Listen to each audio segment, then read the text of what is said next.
The Backdoor GAA Podcast for 2023 is now brought to you by Steede Motor Group. For your personalised vehicle shopping experience, visit steedemotorgroup.ie. So joined now by Finian, Hanley and Maurice Brosnan to reflect on Galway's draw with Donegal over the weekend, which finished 1-9 apiece. Galway now face Monaghan at the weekend in Pearse Stadium on Sunday. Finian, coming to you first, how are you finding watching Galway at the moment? It's a mixed bag, Paul. I suppose it's. I don't know if I'm enjoying watching any football at the minute, but yeah, look, it's Division 1. It's dog eat dog. There's no team really running away with it. It's as close and as tight as it's ever been. Anyone really can beat anyone on any given day or whatever it is. So Galway, you probably should have beaten Mayo at the start. We're ahead against Roscommon, probably a bit unlucky to have lost that game, but good a win last week against Tyrone, which you'd expect in Tuam. Sunday, Donegal was a funny one. Donegal probably had more of the chances. I suppose the stats showed after that they would feel more aggrieved to have drawn the game or even lost it. So we did well to come out of Donegal with a draw. To be honest, didn't play overly well. Didn't look to penetrate. Didn't. Struggling at the minute without Shane and Damien. I feel we've no real impetus, no real focal point inside for Paul or Peter or whoever to kick, some long ball, and we're playing through the hands. And obviously we're quite defensive just to make sure we don't get overran at the back. But yeah, it's a mixed bag at the minute. But obviously Sunday's a huge game against Monaghan, massive game. If we were to come out without a win, we'd be in serious trouble because we'd have away to Armagh and Kerry at the end. But look, it's been mixed, but by and large, it's the league. It's been, physical and it's been tight, and the teams are quite even. But overall, it's been poor. You say there you're not really enjoying any football watching it at the moment. Is it just too pedestrian for you? It's cat, Paul. To be honest, sorry not to be as blunt, but it's absolute Jesus, you could have. I could have been watching anything on Sunday. You're not enthralled. You're not. You know what's happening. Look, the minute you turn it on, I did contemplate heading to Donegal and maybe Armagh, but that'd be for the crack now more than anything else. The football is absolutely. It's very predictable. Do you know what I mean? It's just all the teams are so worried about. And look, don't get me wrong. It's probably the right way to go about it to make sure that you don't keep the score down. But the weather wasn't overly bad in Donegal on Sunday, and it was absolutely dire. I think Roscommon and Galway was probably the worst game I've ever seen live. It was nothing, and on Sunday again, it was just nothing. There's no players that can play badly, no players that can play really, really well. There's nothing to talk about after. I presume people go to the pub after, and what do you talk about? It's quite shocking, really. But that's just the way the game is. Unfortunately, we have to kind of get with it. But Mayo are quite exciting, and in fairness to Armagh, they've kept their. They did change at the weekend, but by and large, they're trying out things. Now, look, the flip side of that is, you're not going to win against the Derrys or the Galways, the really good defensive teams of this world by playing flamboyant football. So, look, it's down to the GAA maybe to have a look at this, because people are going to stop going to these games. They're not exciting at all. Galway and Donegal was so pedestrian because everyone goes behind the ball. It's just trying to penetrate, turn over, move up the pitch. Same again. Not a whole pile of scores, not a whole pile of excitement, really, to be honest. So, but as I said, I was at the Galway Roscommon game, and it was. And look, I understand the modern game. I get it. I'm involved in it with the club myself. I know what it's about. And if you're playing Derry, you can't go gung ho. You're going to get hammered on the counter. So that's just the way it is. But I think the GAA are going to have to look at it, because it's quite boring at the minute. How are you finding watching the modern game at the minute, Maurice? I think Finian is very apt. There's a divide, I would say, is the only thing that I think this is a shadow boxing league. Like I find it very hard to take much stock in the way. Just if you go back to the Armagh Kerry game, so I covered 2 games this weekend. If you go back to the Armagh Kerry game, there's no evidence whatsoever you could point to that is the way McGeeney has been planning to set up Armagh, and there is absolutely no evidence that setting up that way is going to work against Kerry in Croke Park this summer. So why did he do it? Like, why did he resort to that on Saturday? And the only logical answer I can come up with is because they're worried about this new structure. They're holding stuff in reserve. I think there's teams who have a lot of work done, and it's very obvious, and then there's teams who don't have much work done. But I think that some teams are definitely. This is a league nobody wants to win, Paul. And that's very obvious when you watch the way certain teams are setting out this year. And as a result, I think there's teams holding stuff in reserve. The alternative is that the teams are planning to resort to this in the summer, which we're in for a bleak summer if that's the case. But if you just contrast, for example, from the Division 1s I've covered versus the Division 2 games I've done this year, they've been great. Like, there's been some brilliant games there. There's teams where really impressive. I did Clare in Cusack Park last weekend. Both teams were leaving 3-4 forwards up. It was total opposite to some of what we watched last weekend. So I just think there's teams who are. I really hope there's teams who are just holding things in reserve, and that's the reason that the Division 1. I do think a part of the consequence of this, maybe teams don't want to go down. Like, that's still the case. You still want to be playing and exposed to Division 1 teams, but I don't know does anybody want to win it. Like, do Roscommon really want to win a league and then have to play Mayo a week later in the open round of a Connacht Championship in the first? That's the first championship for David Burke as a manager. I highly doubt it. I'd say Armagh are in a preliminary. They got the short end of the stick in Ulster. They're even a preliminary Ulster game as well, don't they? They're on I think they play Antrim the week after the league final. I'd say they have no interest in being in a league final, really, and I think that's affecting a lot of the play we see at the minute. So I couldn't disagree with that Finian said, but I just wonder about the reasons why teams are doing it. Do you see an element of shadow boxing, Finian? I do, yeah. No, it's a good point. It's a hard one because look, having played myself, it's very hard for players to go out and shadow box. Do you know what I mean? Galway are playing like shadow boxing would be playing 6 or 7 of your subs and maybe trying to get them through or things like that. But I think most teams are putting out decent teams. The players are playing. Galway have everyone bar Shane and Damien really that they can have available. So teams are going for it. But I do agree with Maurice that I think it's a fear of going down more than no one really cares about winning the league. And it would be a blessing if you came third, I presume, to Maurice's point. But I think the fear of going down to Division 2 is what is producing this crap. It's just the absolute fear. People want to win 5-4, 6-4. They don't really mind. It's just about staying up in the Division 1 and trying to keep their status. But look, it probably is on the other side of it. No one is saying, right, geez, we really want to go ahead and win a league, which is kind of daft, really, because the competition isn't huge. Because like if you lose the first round of the championship and you lose whatever games after that, then you might have a very short season, and your league might be your main part of the season. So you would think of Roscommon, they're going so well, would they not want to go and win a national title? Like, they're not going to win the All Ireland, so like, would it not be a big deal? You've seen teams over the last number of years, and then you had the Kerry crack, like Jack O'Connor talking pure nonsense last week about we're only feeding our way in. The All Ireland final was back in July. For God's sake, it was nearly 6 months ago. How the hell would they be blooding into the Dubs? Wouldn't be blooding in. They'd be beating all before them, or at least competing. So that's pure nonsense. I think Kerry are kind of papering over the cracks, that they depend on the Cliffords and one or two others to drag this team, and maybe they're not as good as they say they are. I think it's just excuses, and I say Jack O'Connor's pulling his hair out inside. So,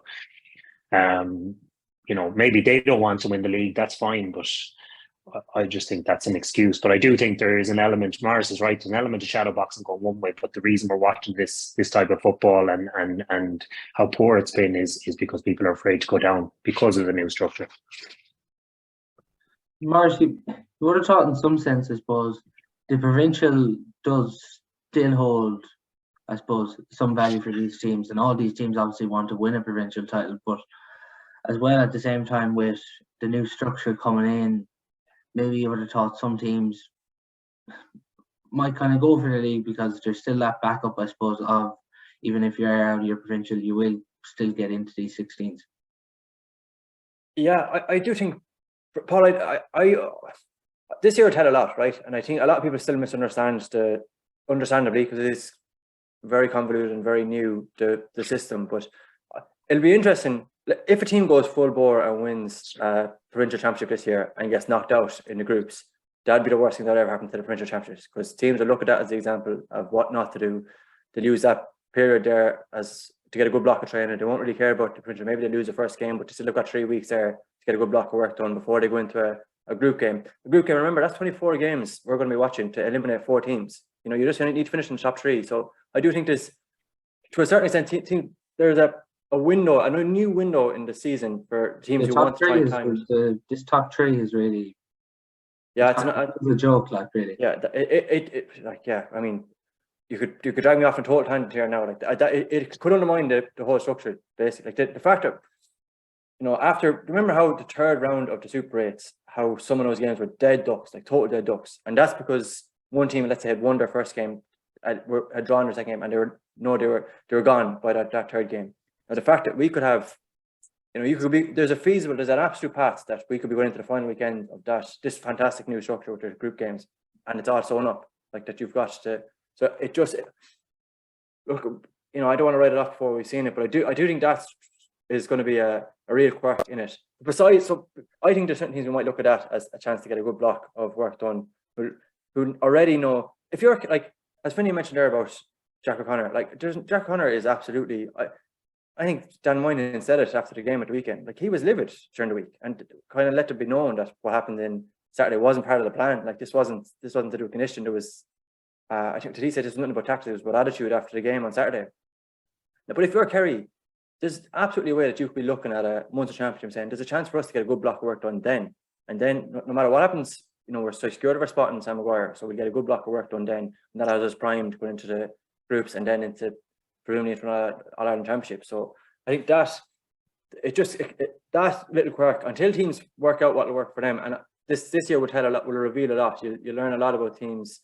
The same way in hurling, for example, right? Waterford went gung ho for the league last year. They flamed out in the championship, and now suddenly it looks like nobody wants to win a league. I think teams will, whatever the example is set this year, it'll follow it. So, but in an ideal scenario, it would nearly suit all of us from a spectator's perspective best that Roscommon do go gung ho for the league, and then give Mayo a real rattle in the first round of the Connacht Championship, and that they prove that winning is a habit. And why would you give up the momentum? And suddenly you'll be watching more competitive games that will suit everybody best. But that remains to be seen. You know, with that series, like, you could easily have a team finishing on 1 point and 3rd and progressing. So yeah. it's just, it's completely, I suppose, Finian, we don't want to be talking down before it's played, but like preliminary quarterfinals, like obviously it's great that there's so many games, but it nearly feels like GAA nearly have too many games there. Yeah. Look, it's it's a funny one. It's all a bit. Look, nothing can be fixed until the provincials are gone. Everyone knows that, you know, and that's just the way it is. Like, if the provincials stay there, then we're always no system is going to change anything. It's all going to be a problem for someone. So, like, look, for example, in Connacht this year, Sligo and Leitrim play London and New York. One of those 4 teams are going to be in a provincial final. Now, does that them getting to a provincial final get them into the 16 in the All-Ireland? Yeah. So who out of those 4 teams wants to go into the All-Ireland or needs to go into the All-Ireland for these beatings? Like, they'll all want to maybe lose the semi-final and get to Talbot Cup, I presume, to actually have a chance of winning something or competing and not getting hammered. No, maybe I'm wrong. Maybe they're saying we all want to be in the All-Ireland Championship. Fair enough, but there's no, like, they're all Division 4 teams. There's no place for them in the All-Ireland Championship in my eyes. So how does that play out? Do you want to lose your semi-final and go into Talton? Or, you know, it's just a question to be asked. But at the end of the day, look, as you say, Maurice, Jack O'Connor can tip along, he can compete, play against the last couple of league games, really go gung ho, and then just relax for the Munster Championship. Like once the provincials are gone, then the GAA and the powers that be can have a real conversation about how to go about this. But they're just adding more kind of games and trying to fix the structure that can't be fixed while the provincials are there, in my eyes. Yeah, no, there's definitely still a huge issue there. But just to get into Maurice, Galway, Donegal over the weekend, like initially 2 points to no score, you could say a good start, but they're like, as Poor Joyce referenced in that interview, that he felt the attitude wasn't there, and you could tell with that performance there probably was a bit of a flatness to Galway. Yeah, I think so. I don't think, for all the talk around Donegal, I don't think Galway would have underestimated Donegal to any extent, especially going up there. But it did feel it was a weird start. It's hard to. I think want is a big thing, Paul, at this time of year. I was talking about this yesterday on the Examiner podcast as well. The difference between, like, there is a difference between teams. You're looking at them who have an issue in terms of their tactical setups right now, and then in terms of their attitude right now. So there are teams who tactically are working through stuff. Like, I'm looking at Meath when I say that now, Monaghan to a certain extent. You wouldn't fault their endeavour whatsoever, but they have, in terms of the system and structure, there's new managers trying to definitely implement a new style, and that might take some time. And then there's other teams.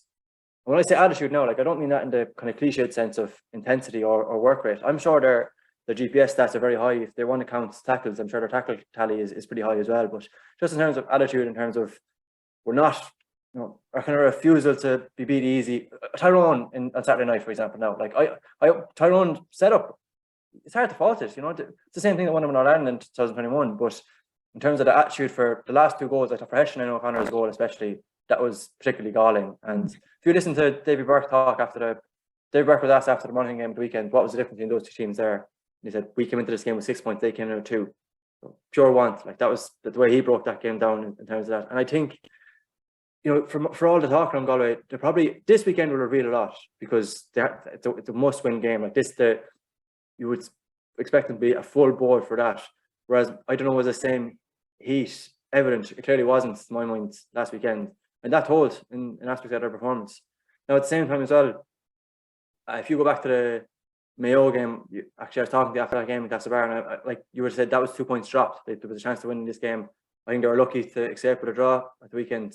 Donegal, especially in the first half there, some of the chances that they coughed up. Before half time, Galway are 3 points down just after the penalty, and they cannot get out. Like, they're just a full press kick out. Michael Langan calls a mark, actually ends up kicking that ball on his right foot. It goes wide. There's the Patton free, which drifts wide. There's Oisin Gallen on his left foot, which drifts wide. But they were 3 very scoreable. They were high percentage shots, and if those 3 go over and you're 6 down at half time, that's game over as far as I'm concerned. So I think they consider themselves, kind of, given the way it went, they actually consider themselves kind of blessed the escape with a draw. But at the same, as you say that, they probably could have had a win before. So these things, as they often do, they tend to even out.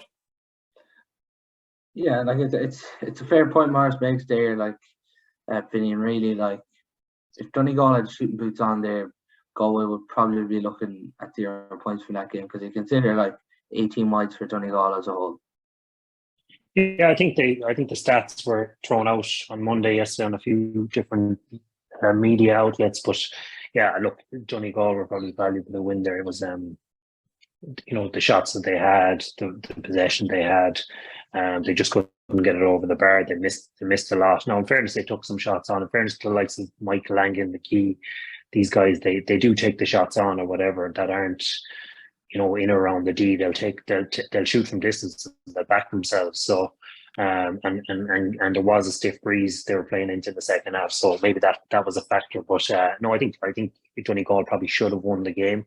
But again, it goes back to the point of, like, the league is full of backlashes. Like the next round of the league, who would you be looking to win the games? Armagh have to win, Galway have to win, Tyrone have to win. Well, I'm not sure are they good enough, but like, you'll see massive. And when you're playing the league, it's funny because you go out and get bet one week, and then the next week you rally the troops. You have a crisis meeting on a Wednesday, and you go out and beat a team the following week. So it's very hard to predict it. But yeah, look, Galway will be disappointed. Park will be disappointed. I think he'd be mostly disappointed about the forward unit at the minute. Like outside the Tyrone game, we kicked 16 against Tyrone, but outside of that, we're not scoring. And we don't have anything. Just with Shane and Damien missing, Robert comes in the last day, makes a huge impact. Matthew Tierney 1-3, but is it kind of fair to say at the minute, like for the forwards that are coming in getting their chances with Shane and Damien out, like there's no one exactly who's taking that jersey and you're saying he can definitely be there? No, 100%. There's nothing standing out. Look, Ian is back. Like he was away for 2 years, really good footballer, but not known for massive scoring. He'll make it tick. He'll open up a blanket defence with quick passing and movement, but he's not going to shoot the lights out. Robert is a cheap scorer. Obviously came in the last day, did well. Matthew Tierney's been playing well, but I don't know how sustainable, us relying on Matthew Tierney to score 1-2, 1-3 a game is going to be, because generally he's out the pitch. And as the teams get fresher and defences get more in tune, it's going to be very hard for him to get space. So realistically, no more than Kerry and the Cliffords, we're relying heavily on Shane and Damien and Robert to do our scoring, because the Desi Keneally's of this world, I don't really know who else we have inside there to really pump the scoreboard. We don't, and we kicked 10 points against Roscommon, 9 points, was it? 8 actually. We finished 9-8, yeah. Yeah, 8. Against Mayo wasn't massive, and the last day again was 1-9, 10 scores or something like that. So Park will be really, really concerned about that, and the level. We're not able to kick it in. I don't know, is that movement? Is that we're too laboured coming out of defence with regards to letting the opposition set up as well. So there's food for thought. I think we'll be okay at the back. We'll tighten it up, and we've got Sean and Jack and the lads there. We're fairly strong there. Goalkeeper as well. We're under a bit of pressure coming into a possible Mayo Roscommon game. I think at the minute, and Sunday is going to be a massive game. Particularly for our forward unit, we need to be putting up a big score on Sunday. Finian, just something I would have mentioned to even Maurice on the podcast in the past. Robert Finnerty played 11 for you throughout the year with Salthill.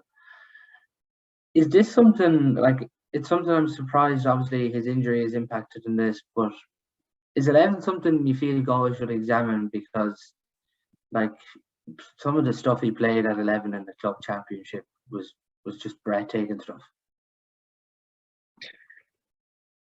Yeah, look, I suppose it's different strokes, isn't it, for different folks? But we personally believe that Robert has more to offer. He grew up as an inside forward, a scoring forward, and a lot of people would say, he's got to be a 13 or a 15 or a 14. But what Robert has is a locker is similar to when they moved Gooch from 13 to 11. Obviously not at that level yet, but he can pick a pass, and if you go back to the county final, the first half, he was able to pick out the lads inside, inside instep, outside of the left. He's got a really, really good pass, and 11 gives him a bit more freedom to come late because he's super accurate, and sometimes inside in 13, 14, 15, you've got two players around you at all time. You're not able to get that shot off, whereas coming late from 11 allows him to open up and get on the scoreboard a bit more. And as well as that, he's tall, he's strong, he's very good in the air. He can catch a kick out as well. So if I was in or around, I'd be definitely telling the management to have a look at him out there. Now at the minute, we're struggling for scores inside as it is, and a focal point to kick it into. So maybe now is not the time without Damien. But certainly, if Damien and Shane are back, I think they should have a look at Robert at 11. Definitely, yeah. Yeah, no, it definitely feels like one they should definitely examine. As well, Maurice, you were talking yesterday on the Irish Examiner podcast. When Donegal did press, it really seemed to cause Galway's issues, and it's safe to say it's probably not the first team issue that has caused Galway's issues when they do press. Even Lanyon there and Jason McGee were winning serious kickouts within that game. Yeah, Jesus, funny you bring that up now. After that conversation, just for those who don't know, yesterday McGee was on our podcast and he made the point that he thought Donegal's press wasn't that. I think he called it organised, and why didn't they concede, drop off maybe, or would it have been? He was asking James Warren, would it have been acceptable to drop off for after the penalty, the kick out that went out on top of Conroy. McMiniman competes with him, ends up fouling, the ball's brought up 15 yards, he kicks it into Jared Arvin, isn't it, who gives the ball to Matthew for the goal. So he was wondering would they have dropped off that. So I watched it back to see, and I made the point. I think Galway went long with 8, long as in, you know, beyond 65 long. So if you get like long, mid, short, I think they went long with 8 kickouts yesterday. They won 2, if you want to include that Conroy one that was brought forward, and they lost all 6 others. And I think Eamon had a point in terms of, when I watched it back this morning, their press, Donegal's press is not that sophisticated. Like often it is a huge bank of 4 across the middle. So you've got Langan, McGee, they bring out Hugh McFadden, who started inside, but he was out around the middle, and McGonigal, and they lined the 4 of them up across the 65. But the problem with Galway's long kick out is that I think I'm like a broken record talking about this with you, Paul. Like if you go back to the Roscommon game for a second, it was just such a glaring thing that Finian, worst game Finian has ever seen. It was such a glaring thing to watch that game and see Galway went short with every kick out bar 2, which one of them Manchester United and one that won, they lost the other one. And on the other side, you have another Galway goalkeeper in Conor Carroll who went long with every single kick out. Like he not once in that entire game did he kick a ball inside his own 45. And I think the problem with Galway's long kick out at the minute is that it's because it floats in the air, it's like it's a boomer that comes out. Your press doesn't have to be that. If you line up those few 4 men across the middle and the ball is floating, they'll get to the landing zone. Like they'll get to, no matter what, because it's not you know, the one that Conor Farty would kick, somebody breaking out like left or right, it's into their stride and they're able to take it and go. But is that to do with we're constantly kicking into one area? Like you never see Galway. Like it's all a bunch, and ultimately they hope to win it in their hands or a break. Like you never see Galway where one player darts across like to the other side of the pitch. But I disagree with you, Paul. They did do that with Flaherty last year. They definitely did. They had the ability to. They would overload one side, and Patrick Keller and Matthew Cheney would break right, and they'd be able to hit him in stride. But Gleeson doesn't have that. Gleeson has a huge kick out. Like he's got an absolute boomer, but he doesn't have that. The one Beggin or Cluxton or Patton would make so popular, that kind of dart to one side, hitting somebody in stride, their ability to take it and go.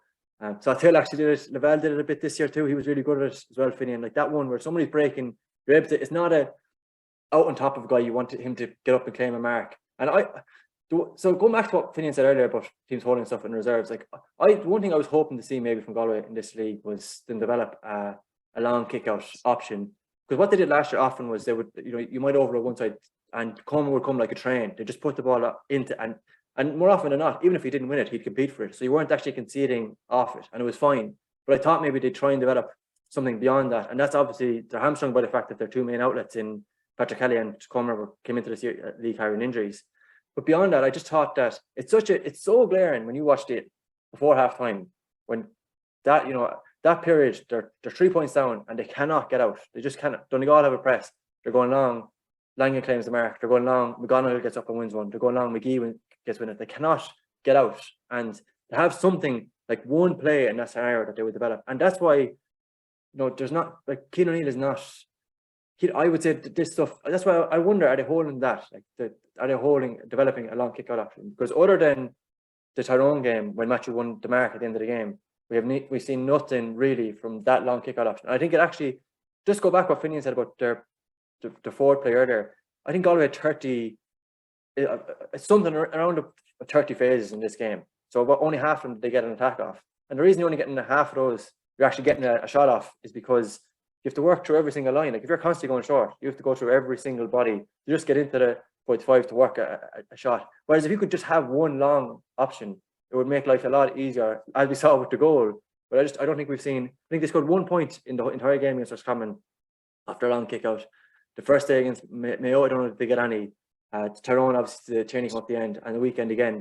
Other than the goal, which was a great goal, really well worked, it hasn't been seen enough. So maybe they are working on it, and it's something we'll see later in the year. But until you have that option, I think it limits your ability to get out, especially in this period where that 5 minute spell before halftime, that could have decided the game. Like if they kick those 3 balls over the bar, you're 6 down, and it's good night then. Yeah, like there's definitely some glaring like statistics there, Finian, when you consider the kick out, and it probably is our biggest issue at the moment. Yeah, look, they picked Connor Gleeson for, obviously his goalkeeping abilities and how far he can kick the ball out, I presume. Do you know what I mean? And it's a good point by Maurice. Like we need to do it a bit more then, really, really go after getting close to the half forward line, the opposition's half back line. Particularly when we have a Gale at our backs as well. So, the short one isn't overly, and I suppose the point being made is there's the short one that just gets clipped out beyond the D, and then there's the long one, but the in between is where we're not, and that run into space is happening, as Maurice says, but we're not able to clip that ball 30, 40 yards into between our half back line and midfield, where I think we would.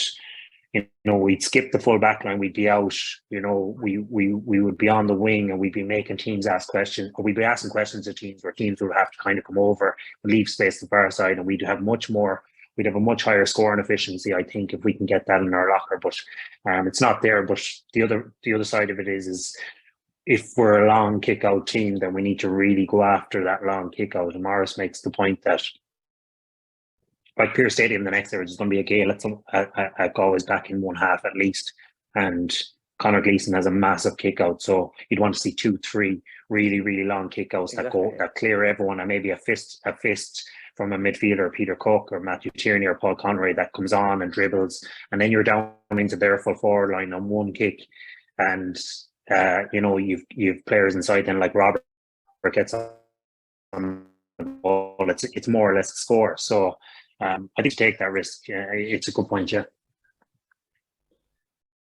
Just with that, in the first half yesterday, or on Sunday, Maurice, the penalty, like watching it back, have you seen why this penalty was given? John Daly was interviewed on Galway. I think it was after the game. I only heard it now last night, but he said he was told it was for throwing the ball, which he did. So if that's the case, then I think it's fair. He said he panicked and he threw the ball, and they'll watch it back. And if that's the case, I think it's fair enough. It was hard initially. I had absolutely no idea what it was for, but so it's the one there's the ball floated in. Is it Hugh McFadden is competing for it first, and then Langan follows up, and John said anyway that he threw the ball, and that's what he got pinged for. So if that's the case, I think it's probably a fair enough decision. With that, Maurice, as well, Matthew Tierney's response where Dadman gives him the ball and he goes on that run, like particularly in this league campaign, like the leadership that Tierney shows, like particularly the response straight away after that to go down the far end and score a goal like that. It's like it's been terrific to see him. Yeah, absolutely. Yeah, and it's funny. At the very start of this year, I went through every single Galway player and the minutes they played for under Port Joyce, so in FBD League and Championship. I talked to you about that at the time. And the one thing is that if you drill down into those numbers, so you see, you saw the top 15 players, two of them are missing this year, which is Finian and Liam Selleck. If you want to add in Kieran, that's three. But Matthew was obviously I think he was 6th or 7th in that list. That's despite the fact that he played 30 minutes in 2020, he played no minutes. So he was thrown into it from 2021 on, compared to a lot of players who had that season under their belt. So you watch the amount of minutes he's played, he's become an integral part of this team within those 2 years. Like it kind of happened overnight. He wasn't a guy who, was gradually increasing minutes. He's jumped from 30 to something like 10 hours within the space of a year in terms of the amount of the football he's playing. Now, Finian made a good point earlier about how sustainable is it that Match spent a lot of time in the middle of the field. It looked like in the second half, Peter Cook was kind of matching off against. You watched the first half back. Langan, he just makes that team tick. Like he assisted Galligan for the first point. He's the one who actually put in the long kick pass to Hugh McFadden that broke for Jamie Brennan's point. He obviously kicked his own point as well. Correct, was integral to the penalty, and then had the chance before half time too. So it looked like he was doing a lot of damage, and Peter Cook was matching off a bit with him in the second half. And Matthew actually was spending more time in the middle of the park. So if Matthew Cheney, if we're going to see him kind of withdrawn more and more, I don't think it's sustainable that he's going to hit 1-3 every single game. He'd have to be close to the goal for that to happen. But in the absence of Jim Walsh and Damien Palmer, the fact that he's stepping up has been crucial. And with that, Finian, like just after halftime in that game, it's 1-6 to 1-3. We hit back and 1-6 to 1-6, and then Conroy gets a free 1-7 to 1-6. Like, and as bad as the first half went, you're thinking then Galway have came out here, they've hit the first 4 points, they're in pole position. Yeah, I did think that we may kick on. We had the breeze. I thought we'd, settle, get a couple of frees, get them over, go 2-3 up. We were in the driving seat there, but I think we went with that in mind to grind it out. I don't think we went on the basis that we were going to really go after Donegal and try and hammer them and put up a big score. I think we wanted to be in a position of, we're in the game midway through the second half. It's level or a point or two up, and then we can kick on, get a couple of frees, and 3 or 4, and then just kind of bore our way out of there with 2 points. That's what I think we went up there with that in mind. But you would think when it went 1-7, particularly the way Donegal played in the first half, they were probably more disappointed going in at half time because of, they were 3 up or whatever it was, and they had the win, they missed chances, they probably had more chances, they turned over the ball. So it was looking good from our point of view. But in fairness to Donegal, they came out in the second half. Obviously they went behind, but they didn't want to come out of there with nothing. I presume after the Kerry game, winning that, and then the couple of poor results after that, I think they were thinking, we need to get something at home here because we have to go on the road again next week. And if we don't get anything here, we're curtains, really. We're heading for Division 2 because it's going to be very hard in the last 2 or 3 games to get any points. So that was a big one for them.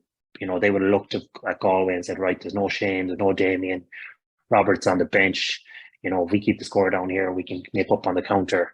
So both teams went in with the same thing in mind, that keep it tight, pull away in the second half. And the fact that Galway went ahead, Donegal could have dropped their heads, but in fairness, there is some leaders there.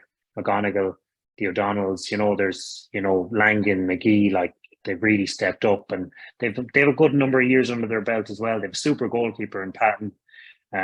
Look, all is not lost. Obviously, McBearty's a huge loss, but they showed great leadership the last day to get out of there, to get the point in the end. And in fairness to them, they deserved 2. They deserve 2. So I think heading into next week, they'll be a lot more confident than they were last week.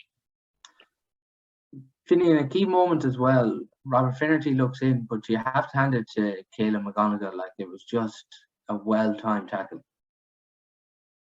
Yeah, absolutely super. Yeah, he was outstanding. And I think we're getting used to talking about, particularly in league football, we're getting used to talking about these type of players, the 5, 6, 5, 7, 10, 12 workhorses that are getting on a lot of ball. They're really now the Maurice Fitzgeralds and the Colin Coopers of the future, because that's the way the game has gone. It's runners up, maybe getting a score, assisting a score, getting back and putting in tackles like that. So that was a pivotal point in the game as well. So he kind of put his hand up and said, look, we're getting something out of this game by hook or by crook. So you talk about loss of leaders. Donegal are going to need all those guys standing up and those pivotal moments. But Ulster is wide open now, really. It's, a lot of the teams are on, there's no great shakes up there. So look, Donegal will come out of Sunday and they'll head into the next couple of games and into Ulster thinking, look, there's no one massively better than us. Tyrone, Armagh, they're all on the same par. So if they can blood 1 or 2 more over the next 3 games, then, they won't be far away either. Maurice, as we talked there, being 1-7 to 1-6, we expect Galway to push on. Then went 1-9 to 1-7. A terrific score by Matthew Tierney within that period where he just takes the Donegal defence on and sticks over at beauty. Donegal obviously have their missed chances within that period, but even one moment that stands out where Dylan McHugh was kind of driving forward on that wing. He plays the ball now. There probably is a lack of movement, which ultimately forced them to kick it, because like within that period, Galway were obviously trying to hold on to the ball, use that game management effectively, and Donegal just get 2 turnovers then to equalise the game.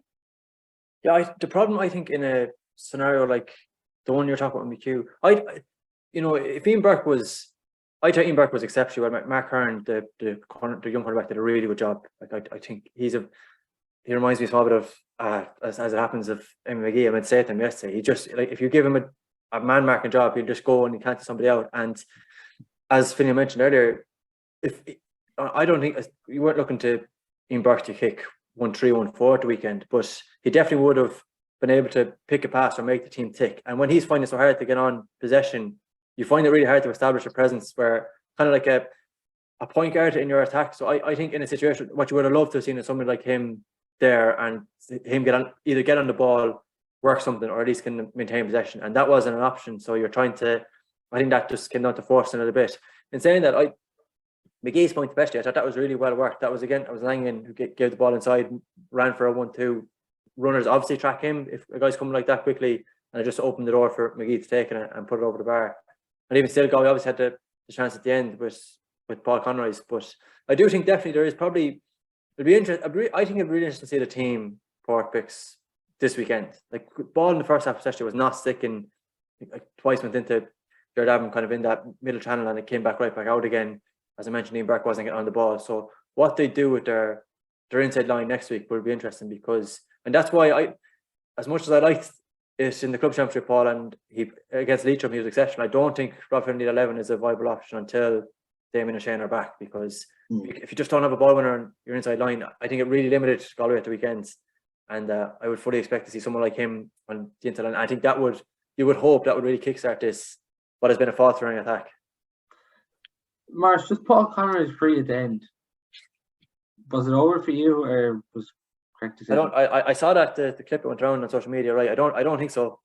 I don't really think you can judge from, as great as that stand footage of it is. I don't think that's a good barometer of it. And Park did make a big deal off it after Paul. In TV footage, I definitely wasn't saying that looked over. So I think that was just from that angle, it might have looked like it was. It was a shame because he had one from a relatively similar angle just before it, and it went over, but it was close to the far post. So you would have assumed he would have done the same thing again, and he pulled it to the near post. But no, I don't think there's any claim there, unfortunately. Yeah, Finian, you could almost see Paul Conroy. Like I don't know. There were some people saying he was arguing it, but on the TV, anyways, it didn't look like he was arguing it by his reaction. No. Paul wasn't giving out or anything. I think Paul knew it was wide himself. He didn't look like a man who wanted to contest it anyhow. If he was that sure it was over, he'd have been looking at the ref. But no, he wasn't. He pulled it a bit left. So look, umpires can give it, umpires can't. That's the beauty of it. National League up in Letterkenny or whatever it is. It's different in Croke Park. It's funny to have a competition with different rules. I'm not sure for the Dublin Clare game was Hawkeye used. So it's mad to have the same competition and different rules for different grounds, but that's the GAA, isn't it? So, but just going back to your point, Tom O'Callaghan, I believe, is back training. So he was man of the match against Mayo, and the FPD got injured. So another inside forward to add, because we're really struggling there. So there is a spot in there for someone to put their hand up. No one has put their hand up for it. So if someone can get in and play well, they're in line to start the next couple of games and even the championship match against Roscommon and Mayo. So like, as a young inside forward, like, it's there for whoever wants it. There's definitely a spot there for someone to really just put their hand up and grab it, because nobody has done that to date, as I said.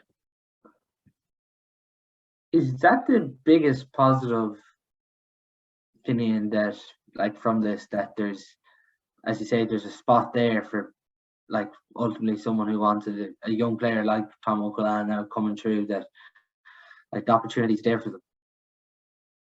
Yeah, it definitely, and that's, I think, like, getting to an All-Ireland final last year. You don't want to be heading into the championship again with the same pick.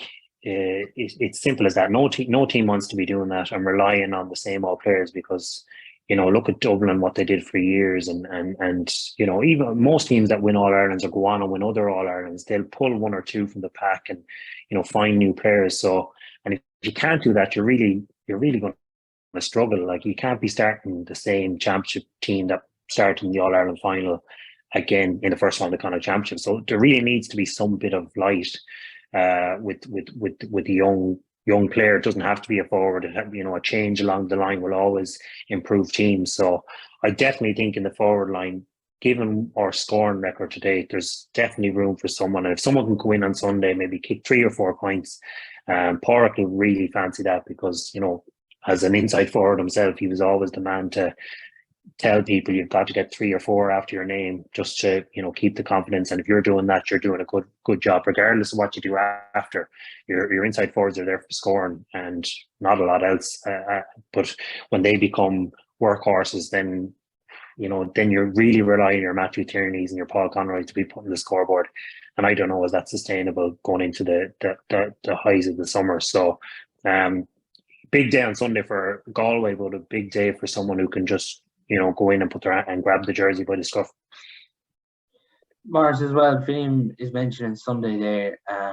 It's a real test for Galway, because Monaghan are these experts at staying up in Division 1.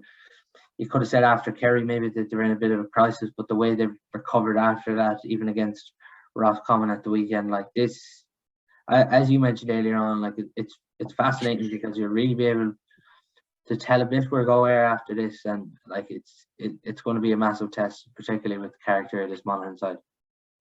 Yeah, definitely, and they're an interesting matchup for Galway in this team's evolution as well. It's very noticeable, Paul, that the rest of the country has finally caught on to how good a kickpasser John Daly is. You could actually see, I won't say Joe Bale kind of urging O'Donnell to get closer to Daly in the first half when he was carrying the ball out, because you'd have to get on his boot. Like, you can't let him. He had 4 kickpass assists in All Ireland final last year, 5 if you want to include the hand pass down to underneath the Hogan stand as well. So you can't. Teams have caught on to that. Michael Bannigan has finally got a run of games under Vinagari, and his position seems to be centre forward. That's not necessarily his game, so either they swap that up, or it'd be very interesting to see how that particular matchup goes, even in the edges where the will Conor McManus start. If he does, you've got a forward line of O'Hanlon, Bannigan, Kerry, Carty, Jack McCarran and Conor McManus is a very, very good front 6. That's 6 scoring forwards if that's the way they go. I don't know if they will go that way, but it'd be interesting to see that. You want to throw in Gary Mohan, who by right I think is a forward. I don't think he's playing midfield for Monaghan as well. John Jones as well has looked good. Yeah, absolutely, yeah. And even Desi, that's on top of the running threat they have. Like, Desi Ward came up and get a point. Ryan Wiley went up and got a point at the weekend too. Fintan Kelly is another man who's good for that too. So from that perspective, and I think Monaghan this is a gut check game for me. Like, this is a really good gut check thing, because despite however Monaghan want to organise those forwards, they'll come and the great survivors, this mantle that they've had for how many years now, they'll come and they'll give it their all. Like, it'd be a real, that test where we're talking about, that kind of attitude and tactical test. Galway get that in bucket loads on Sunday. So I think this is kind of a moving day weekends across the league. Like, if Armagh beat Donegal, Donegal are right back in trouble again. If Tyrone lose, I think they're gone. So I think this weekend will kind of tell a lot about where teams are at, and you would have fully expect by right, you should expect this to be Galway's best performance, especially given some of what we've seen so far. Like, it's a good point there. Maurice makes, like, even you'll see teams put back into the relegation race. You'll see teams put back into the promotion race, Finian. But like, as we mentioned there, Monaghan, they're a backs to the walls team, and one game that kind of is, I suppose, jogging the memory now is Monaghan in that Super 8s game where I suppose they dismantled Galway a few years ago now. It's 2 different teams, but it's just kind of showing, I suppose, the same kind of blueprints of this Monaghan team, backs to the wall, hard hitting. A bit of everything there, a bit of everything in that Monaghan team they seem to have, Finian. Can I interrupt you there for a second, just before you go to Finian there? Paul, I think the comparison isn't that game, it's the league game in 2021, they relegated Galway. These two very similar teams. Yes, up in Donegal. these very similar teams. What is a team we've been talking about on this podcast and every other else about podcast? Game management at the end of the games. The way they closed that game was criminal. So I think it's a very similar players. That was Dylan McHugh's first year with Galway. Matt Treshane, that was his fourth competitive game. Carl Sweeney, that was his second. He came out and kicked the point. That was his second ever game for Galway. So it's the same group of players. I think that is the game. You would hope. I can only imagine. I say that might get a bit of reference this week as well. But I think that's the comparison, not the Super game. Sorry to interrupt you there now. Yeah, no, it's a good point that like you kind of forget what happened that day. It's like a complete and utter capitulation by Galway, really, and one bad hand pass in the end just sealed their fate. But Monaghan, Jesus, like they've really like what they do year in year out in the championship, what they do year in year out in the league is just it's brilliant. There's great, like Darren Hughes is still absolutely battling away there. Like he was brilliant again the last day, just getting on the ball, making it like he's a real leader. Like he drives not only on the pitch but off the pitch, setting things up. I believe he had a big part in the management process for Monaghan, and a guy at his stage who's given everything, been doesn't know anything to anybody up in Monaghan. He's still driving it on. Conor McManus, 35, had a bad injury, back for more. So they love their football. They don't lie down to anybody, regardless. They battle to the very end. Galway have been humbled by Monaghan a few times, over the last couple of years. And as Maurice says, you would think on Sunday, Pádraig will be using that as a bit of a backlash or a revenge tactic to say, right, look at what they did to us last year, or whatever it is, or 2 years ago, or last year. So look, Monaghan have good players. There's plenty of footballers there, and they will hurt you. And going back to the point you make about the six forwards, Pearse Stadium will play with a breeze on Sunday. Death, taxes, and wind in Pearse Stadium.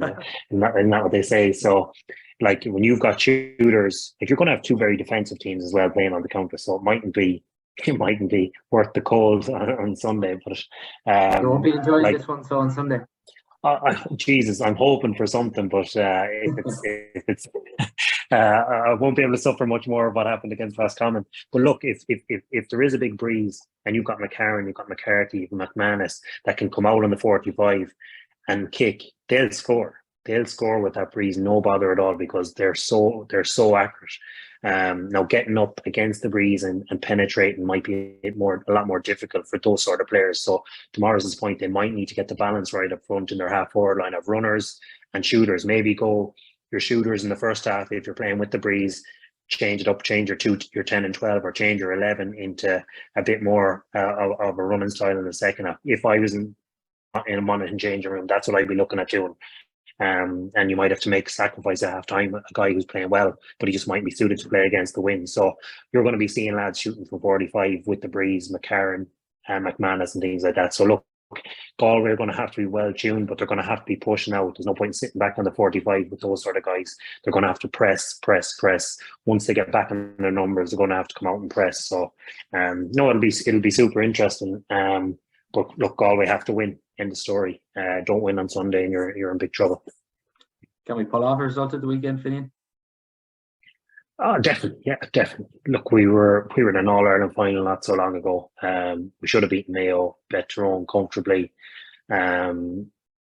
We can grind the result, I think. I don't think we're going to be super impressive up front overnight, but I think we're going to be on the counter as we are, and we'll be looking to the likes of Robert Finnerty and these guys to get the scores, getting our frees as well, making sure that they're 95% is going to be huge. But at home in Pearse Stadium in a must win, you'd have to, and Monaghan coming on the back of a win, their tails would be up. So look, there's an ambush there. You would, if you're a betting man, you'd be betting on Galway to win this weekend. Yeah. How do you see it going, Maurice? Yeah, I think Galway win. I think you have to. As I said earlier, there has to be a circle around this game. It gives you a good bit of leeway. You feel like you got a lot out of the league, a lot of credit in the bank without Shane or Damien as well. So I think a Galway, especially at home, I think a Galway win. Yeah, here's hoping that Galway can pull off a result this weekend against Monaghan. That game Sunday 12:45 in Pearse Stadium, live on the TG Car app. That's all on our podcast for today. Thanks to Maurice and Finian for coming on. This podcast is sponsored by Steede Motor Group, Claregalway, supplying a wide variety of new and used vehicles. steedemotorgroup.ie, taking the work out of car shopping.